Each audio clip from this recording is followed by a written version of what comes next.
तथागत भगवान गौतम बुद्ध, परमपूज्य बोधिसत्व डॉक्टर बाबासाहेब आंबेडकर यांच्या पावन स्मृतीला विनम्र अभिवादन आणि उपस्थित सर्व धम्म उपासक उपासिका यांना सप्रेम जय भीम. तर आज सर्वांना माहिती आहे, आपण पूर्वी इतिहास बघितलाय आणि इतिहास हा आपण शालेय जीवनामध्ये लहानपणी जो शिकलो त्यामध्ये शिवाजी महाराजांचा इतिहास आपण शिकलो आणि शिवाजी महाराजांचा इतिहास शिकत असताना आपल्याला एक धड्यांचे नाव होते की आधी लगीन कोंढाण्याचे आणि मग रायबांचे, शाहिस्तेखानाची स्वारी, प्राणावर बितले ते बोटावर निभावले, पुरंदरचा तह, प्रतापगडावर स्वारी, गड आला पण सिंह गेला, अशा आपण अनेक प्रकारचे इतिहास शिवाजी महाराजांचा इतिहास बघितला. परंतु खऱ्या अर्थानं हा इतिहास जो खरा इतिहास बहुजनापर्यंत पोहोचलेला नाही. कारण इतिहास लिहिणं हे फक्त ब्राह्मण लोकांच्या हातामध्ये होतं आणि जे क्षत्रिय, शूद्र, वैश्य ह्या लोकांना, अतिशूद्र ह्या लोकांना शिक्षणाची संधी नसल्यामुळे त्यांना शिक्षणापासून त्यांना वंचित ठेवल्या गेलं आणि त्यांना वाचनापासून वंचित ठेवल्या गेलं आणि त्यामुळे खरा इतिहास हा जनसामान्यापर्यंत पोहोचलेला नाही आणि म्हणून लोकांना गो ब्राह्मण प्रतिपालक शिवाजी महाराज बनायचे. परंतु आता आपण म्हणतो की बहुजन प्रतिपालक शिवाजी महाराज हे आद्य दैवत म्हणून महाराष्ट्रामध्ये जाणलं जातं आणि अफजल खानाचा वध शिवाजी महाराजांनी केला एवढंच आपल्या लक्षामध्ये आहे. परंतु त्याच्या मागचा खरा इतिहास आपल्याला समजला नाही. जसं आपण म्हणतो की कोलंबस डिस्कवर्ड अमेरिका, कोलंबसने अमेरिकेचा शोध लावला. आता अमेरिकेचा शोध कोलंबसने लावला, परंतु आपल्याला आता खऱ्या इतिहासाचा शोध हा हळूहळू लावला जात आहे. पूर्वी एकदा म्हणायचे की त्या काळामध्ये जेव्हा केसरीचे संपादक टिळक होते त्या काळात म्हणायचे की जेव्हा बाबासाहेबांचा वारं सुरू झालं की बाबासाहेब हे दलितांचे आणि मागासवर्गांचे, दीन दुबळ्यांचे कैवारी एक लढवय्ये नेता तयार होत आहेत, तेव्हा चावडीमध्ये वार्डामध्ये स्पीकरवर ऐकू यायला लागलं की मग ते ब्राह्मण लोक चावडीवर पारावर बसल्यानंतर बोलायचे की तो त्या वार्डामधून आवाज येत आहे, तो कोण बोलतो रो? तर नाही, तो सख्या मांग बोलतो. तर तिथून तो कोण बोलतो? नाही, तो पत्र्या प्रधान बोलतो. तो कोण बोलतो? नाही, तो तर चांभार बोलतो. हा, तेव्हा दुसऱ्या दिवशी केसरीमध्ये आलं की दगडाला जबानी फुटल्या आणि महार चांभार मांग बोलू लागले. तर अशा प्रकारचं एक सेंटेन्स केसरीमध्ये आलं होतं. परंतु आता फक्त आपण बोलूच लागले नाही, तर आता आपले डोळे सुद्धा उघडायला लागले. डोळे उघडायला लागले म्हणजे आपण इतिहास वाचायला लागलो आणि इतिहास वाचायला लागल्यामुळे आता इतिहासाची खरा इतिहास जे हिडन एजेंडा म्हणतो, द ट्रुथ. बाबासाहेब आंबेडकरांनी म्हटलं की those who forget history they never will create history. म्हणून हिस्ट्री म्हणजे इतिहास तुम्ही विसरू नका. तर ब्राह्मण लोकांनी हा खरा इतिहास दडवला गेला आणि खरे बाबासाहेब आंबेडकरांनी म्हटलं की मी ब्राह्मणाचा विरोधी नाही, मी ब्राह्मण्यवादाचा विरोधी आहे. ब्राह्मण्यवादाचा, या ब्राह्मण्यवादाने महात्मा फुलेंना सुद्धा छेडलं होतं. ब्राह्मण्यवादाने महात्मा फुलेंना शिक्षणापासून वंचित ठेवलं. त्यांच्या वडिलांना सांगितलं गोविंदा गोरेला की अरे याला कशाला शिकवतो, याला काढून टाक. परंतु मग नंतर जेव्हा ते उस्मान शेख होते त्यांना समजलं की अरे हा तर मुलगा खूप चुणचुणीत आहे. त्यांनी सांगितलं की हा खूप मुलगा चुणचुणीत आहे, याला शाळेत टाका म्हणून. आणि तेव्हा मग खरे आपले शत्रू कोण आहे? खरे आपले शत्रू ब्राह्मण आहे. आणि हे जे मुस्लिम म्हणतो त्यांनी मुस्लिमांनी तर आपल्याला हे दिली की चालना दिली आहे की नाही याला शिकलं पाहिजे. तसेच जेव्हा महात्मा फुलेंना काढून दिलं होतं लग्नामधून आणि मग त्याच्या वडिलांनी काढून दिलं घरातून, तर कोणाची हिंमत होत नव्हती की त्यांना आपल्या घरामध्ये घ्यायची. तेव्हा कोणी घेतलं? उस्मान शेखने घेतलं. आणि म्हणूनच खरे शत्रू आपले ब्राह्मण आहे आणि ना की इतर लोक. म्हणून आणि खरा वध हा आज कृष्णा भास्कर कुलकर्णीचा वध आहे आणि तो दिन आपण साजरा केला पाहिजे. अफजल खान सेकंडरी आहे, सेकंडरी. प्रायमरी म्हणतो ना आपण, प्रायमरी आणि सेकंडरी. अफजल खान हा सेकंडरी आहे आणि खरा वध हा कृष्णा भास्कर कुलकर्णीचा वध का केला आणि त्याचा उहापोह सुद्धा कोणत्या इतिहासामध्ये आपण वाचलं नाही, कधीच वाचलं नाही शालेय जीवनामध्ये. आणि म्हणून त्याचा आता आपल्याला डोळे उघडायचे आहे आणि डोळे उघडून पाहायचे आहे की ज्याप्रमाणे सुतार पक्षी आहे ना झाडावर बसतो, झाडावर बसून तो फक्त ते झाडाची खूप सुंदर सुंदर साल आहे म्हणून तो आनंदित नाही होत आणि आराम नाही करत, तर तो आपली चोच त्या झाडाच्या बुंद्यावर मारतो, त्या खोडावर मारतो आणि तेव्हा त्याला तिथलं अन्न मिळते. अरे ह्या झाडाच्या आतमध्ये तर हिडन काहीतरी दडलेलं आहे. त्याप्रमाणे आपल्याला आता बहुजनांना आपल्याला आपली चोच ही मारावं लागेल की बुंद्याच्या पायथ्याशी. हे झाड सुंदर दिसते म्हणून तेवढ्यावर खुश नाही, हा इतिहास दडवला गेला आहे आणि तिथे जर पाळल्यानंतर तुम्हाला खरा इतिहास लक्षात येईल. मग आता हा अफजल खानाचा वध आपण याच्याबद्दल थोडी माहिती घेऊ. आणि हा अफजल खानाचा वध कसा झाला, आपल्याला एवढंच माहिती आहे की अफजल खान हा खूप मोठा 7 फूट माणूस होता आणि शिवाजी महाराज बुटके होते, परंतु शिवाजी महाराज बुटके नव्हते. शिवाजी महाराज सुद्धा 6 फूट होते, पण तो 7.5 फूट असल्यामुळे ते शिवाजी महाराज खांद्यापर्यंत येत होते आणि त्यामुळे त्यांची मान त्या आपल्या याच्यामध्ये दाबल्या गेली आणि त्यांना दाबून मारण्याचा प्रयत्न केला. परंतु शिवाजी महाराजांच्या हातामध्ये ही वाघनखं होती आणि वाघनखांनी त्यांचा कोथळा काढला आणि कोथळा काढल्यानंतर हे जे ब्राह्मणांनाच खरं वाटत होतं की शिवाजी महाराजाचा ची हत्या व्हावी ह्या अफजल खानाच्या हातून. आणि ते कृष्णा भास्कर कुलकर्णी हे त्यांचे वकील होते. अफजल खानाचे वकील कृष्णा भास्कर कुलकर्णी. पहा म्हणजे इथे विरोधाभास कसा येतो की अफजल खान हा मुस्लिम, त्यांचा वकील हा कृष्णा भास्कर कुलकर्णी आणि शिवाजी महाराजांचा वकील हैदर काझी हा कोण मुस्लिम. आता मारत आहे मुस्लिमाला, पण शिवाजी महाराजचा वकील वाचवण्यासाठी हैदर काझी आणि मग ह्या शिवाजी महाराजांना सुद्धा अफजल खानाचा वध करायचा होता. कारण अफजल खानाने म्हणजे मोगलांनी संभाजी हा शिवाजी महाराजांचा मोठा भाऊ यांचा वध केल्यामुळे जिजाऊनीला खूप गुस्सा आला होता, म्हणजे खूप राग आला होता. तिने म्हटलं की मला त्याचा मुंडका तू आणून दे. तर शिवाजी महाराजांनी सुद्धा चंग बांधला की मी त्याचा मुंडका उडवणार. आणि तेव्हाच ठरवलं होतं की मला याला मारायचं आहे म्हणून. आणि अफजल खानाला भेट ठरली प्रतापगडावर आणि प्रतापगडावर भेट ठरली. मुघलांचं सैन्य खूप मोठं आणि शिवाजी महाराजांचं खूप छोटं. तर त्यांना माहिती होतं की आपला टिकाव यांच्या समोर लागणार नाही. पण तुम्हाला हे सुद्धा माहित आहे की शिवाजी महाराज गनिमी कावा होता त्यांच्याकडे. त्यांनी असं काही म्हणजे हे केलं की आपण खूप घाबरलेलो आहोत. आणि त्यांनी मग त्याचा कृष्णा भास्कर कुलकर्णी हा वकील, त्यांचा सेकंड वकील गोपीपंत अफजल खानाचा आणि शिवाजी महाराजचा वकील हैदर काझी. मग त्या दोघांमध्ये पहिले समेट घडवून आणला. समेट घडवून आणल्यानंतर त्या दोघांना सांगितलं की अरे निशस्त्र भेट झाली पाहिजे, निशस्त्र. तर मग हा सुद्धा करार झाला. मग निशस्त्र भेट झाली पाहिजे कुठे, प्रतापगडावर. मग जेव्हा अफजल खान भेटायला आल्यानंतर शिवाजी महाराजांनी त्याच्या कमरेला तलवार पाहिली. अरे त्यांनी म्हटलं की हा तलवार घेऊन येत आहे. आपला करार कसा झाला होता 2 वकिलामध्ये, हैदर काझी मध्ये आणि कृष्णा भास्कर कुलकर्णी मध्ये, की निशस्त्र भेट व्हायची. तर मग त्यांनी ती म्हटलं की ही तलवार काढून घ्या आणि ती तलवार त्यांनी कोणाच्या हातामध्ये दिली, कृष्णा भास्कर कुलकर्णीच्या हातामध्ये दिली. आणि कृष्णा भास्कर कुलकर्णीच्या हातामध्ये दिली. जिजाऊंना सुद्धा माहिती होतं की हा घातपात करू शकतो आणि म्हणून त्याने जिजाऊंनी सांगितलं की तू चिलखत घालून राहा. आपल्या संरक्षणासाठी तो घातपात करू शकतो, चिलखत घालून राहा. म्हणून शिवाजी महाराजांनी पहिलेच चिलखत घालून राहिलं होतं. परंतु हे सुद्धा यांच्या जेव्हा ही भेट होणार होती तेव्हा एक रुस्तुमे जमान नावाचा आदिलशहाच्या दरबारातला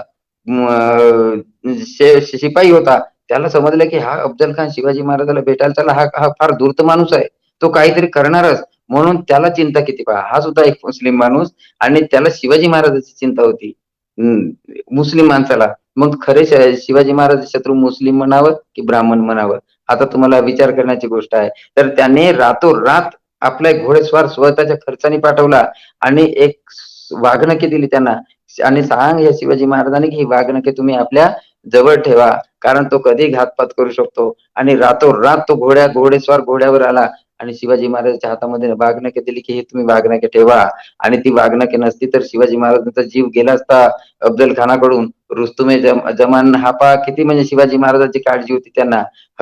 आणि मग अशा रीतीनं जेव्हा दोघांची भेट झाली, भेट झाल्यानंतर तुम्हाला हे सुद्धा माहित आहे, की मुस्लिम लोकांची भेट कशी गळाभेट होते.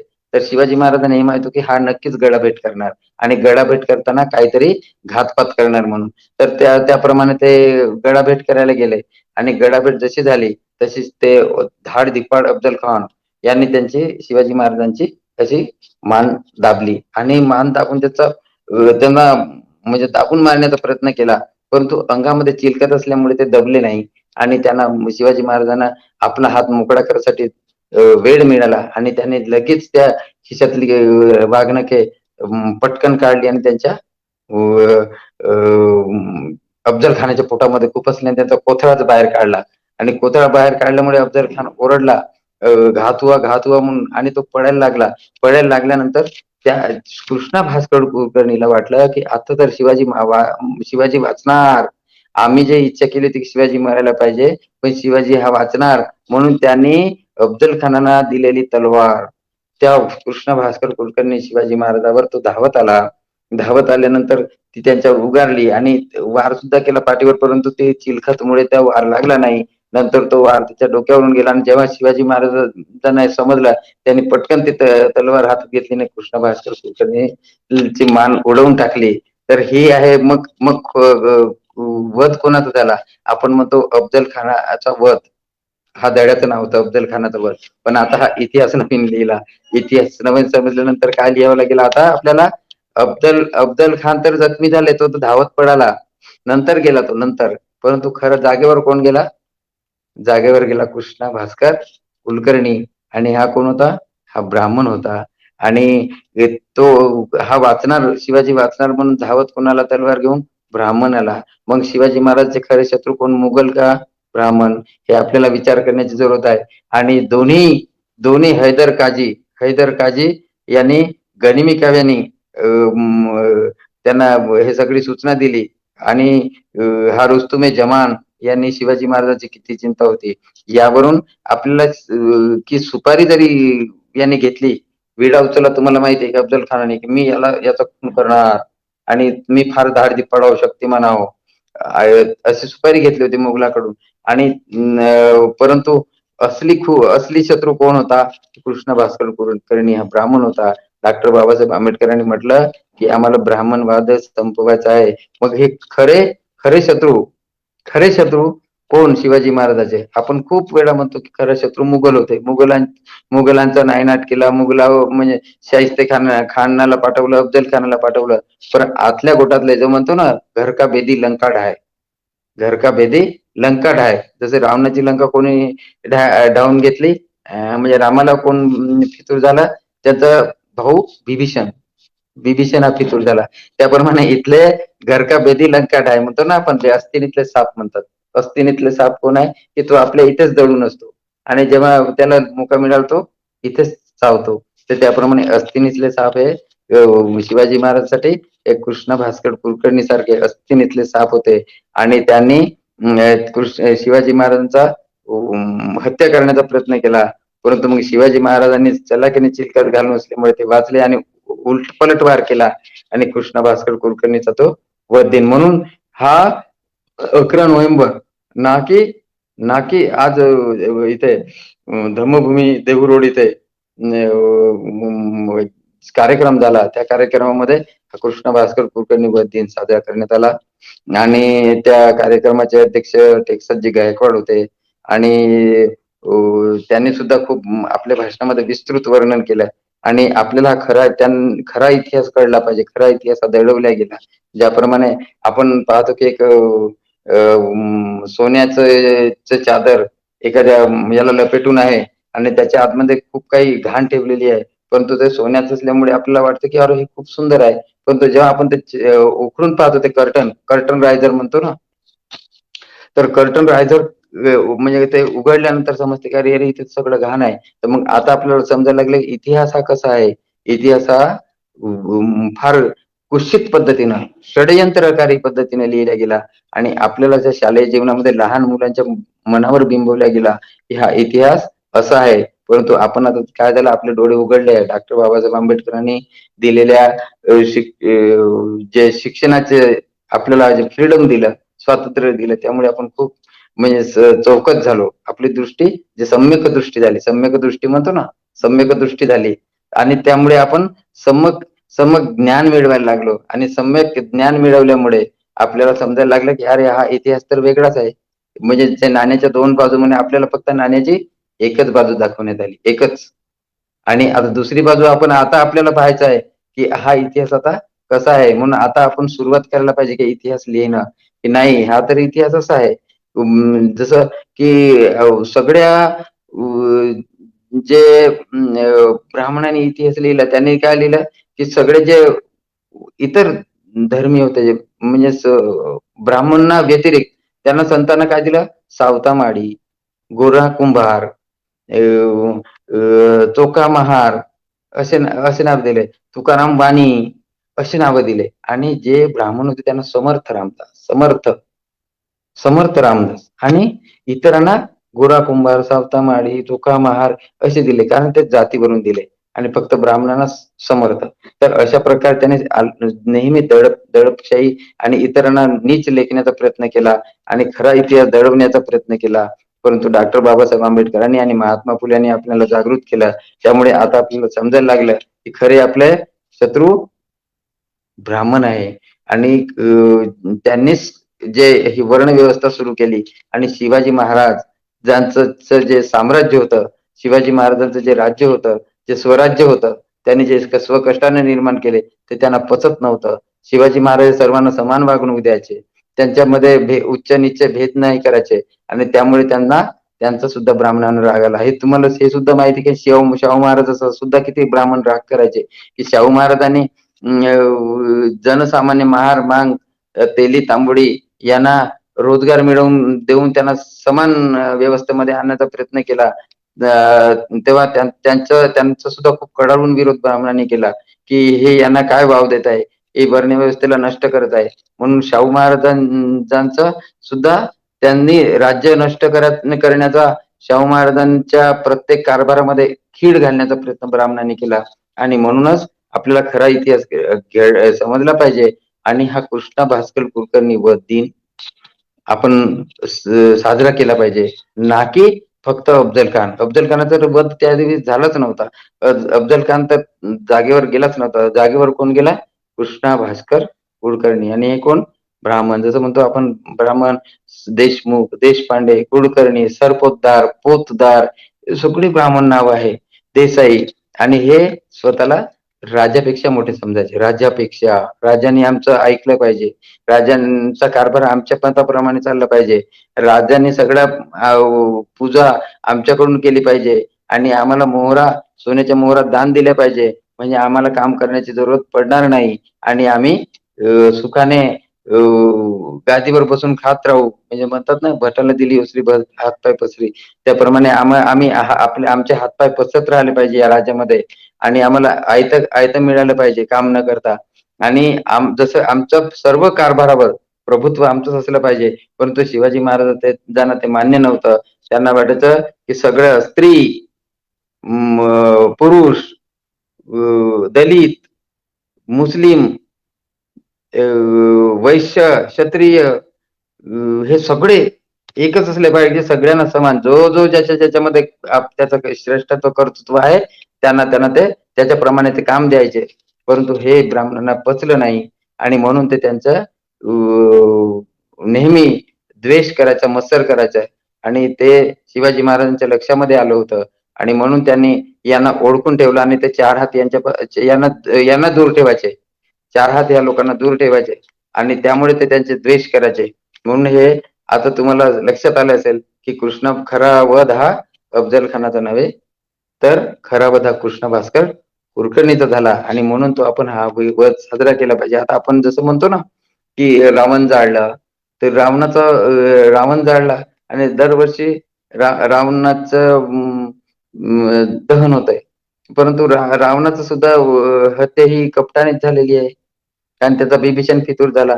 म्हणून इथले ब्राह्मण सुद्धा फितूर झाले होते आणि ते सुद्धा शिवाजी महाराजांचे राज्य कसं खालचा होईल आणि मग तुम्हाला तर माहिती आहेच पेशवानी होनाजी बाळांनी मग शेवटी मग संभाजी महाराजांचा सुद्धा त्यांचे वध करण्यासाठी कसे कारणीभूत होते आणि मग पेशवाई आली. आता पेशवाई म्हणजे ब्राह्मणशाही त्यांनी शेवटी प्रस्थापित केली आणि मग याच्यावरून तुमच्या लक्षामध्ये येईल की ब्राह्मण हेच खरे कुटील नीतीवाले होते आणि तेच शिवाजी महाराजांच्या राज्याला नष्ट व्हावं, त्यांचं राज्य होऊ नये, ते राजा राहू नये, त्यांचा द्वेष करायचे आणि अशा पद्धतीनं ते त्यांच्या मागे लागले आणि शिवाजी महाराज हे ओळखून होते म्हणून त्यांनी कृष्ण भास्कर कुलकर्णीचा अफजल खानाच्या ला जखमी केलं आणि कृष्ण भास्कर कुलकर्णीला शिर उडवलं म्हणून आणि त्याचे दोन्ही जे सहकारी होते हैदर काझी आणि रुस्तुमे जमान हे नसते तर शिवाजी महाराज त्या दिवशी राहिले नसते. जिजाऊने त्यांना चिलखत घालायला सांगितलं नसतं कारण जिजाऊला सुद्धा माहित होतं की हे घातपात करू शकतात म्हणून, तर शिवाजी महाराज राहिले नसते. म्हणून हा कृष्ण भास्कर कुलकर्णी वध हा आपण 11 नोव्हेंबरला दरवर्षी साजरा केला पाहिजे आणि धम्मभूमीवर आणि प्रतापगडावर तो साजरा करण्याची आता प्रथा सुरू झाली आणि माझे अशी म्हणजे ही आहे सदिच्छा आहे, कामना आहे की तो सर्व भारतभर मग महाराष्ट्रभर आणि भारतभर सुद्धा याचा हा वध दिन साजरा झाला पाहिजे आणि हळूहळू नवीन पिढीमध्ये खरा इतिहास समजला पाहिजे ही आपण कल्पना नाही आणि ह्या कल्पनेला आपण सत्यामध्ये उतरवण्याचा प्रयत्न करू आणि याचा प्रसार हा सगळ्या माध्यमापासून झाला पाहिजे, सोशल मीडिया मध्ये झाला पाहिजे अशी माझी इच्छा आहे. एवढे बोलून आपण जे इतिहासाचं सत्य ऐकून घेतलं त्याबद्दल मी आपले खूप आभार मानतो, आपले धन्यवाद मानतो. जय भीम, जय बुद्ध, जय शिवाजी, जय भीम.